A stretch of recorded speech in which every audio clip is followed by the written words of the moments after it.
It's hard to imagine what it's like to be kidnapped.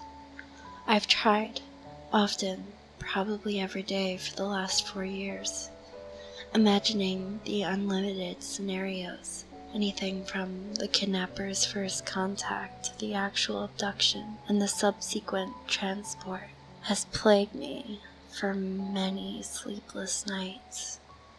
It's hard not to focus on the betrayal he must have felt trusting that stranger. The absolute fear and possible pain he felt while maybe getting dragged away into some van or truck, thinking of how they may have subdued him if he started to fight back. Sadly, the only thing that brings me some measure of comfort is imagine him poking an eye out or busting the son of a bitch's testicle with a hard kick. I wish that's where my imagination ends when I dwell on my son's kidnapping. But it's not.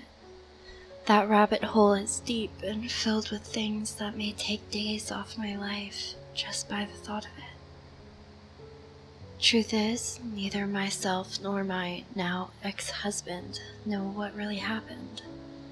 At times, I believe I'm literally in hell on earth. My world's been upside down since my son went missing from my yard. Thinking towards the future is impossible for me now. So my days are spent cramped up in my home, reliving every detail of the day that he went missing. Most disturbing, however, is the most mundane of things, torture the worst. Veering through the kitchen window into the backyard I haven't visited in 4 years and seeing the sun-drained, abandoned swing set and slide. Hearing the theme song for the kids show he routinely watched. Seeing the back of a head on a child who slightly resembles mine if he were 4 years older. At the grocery store or park or everywhere.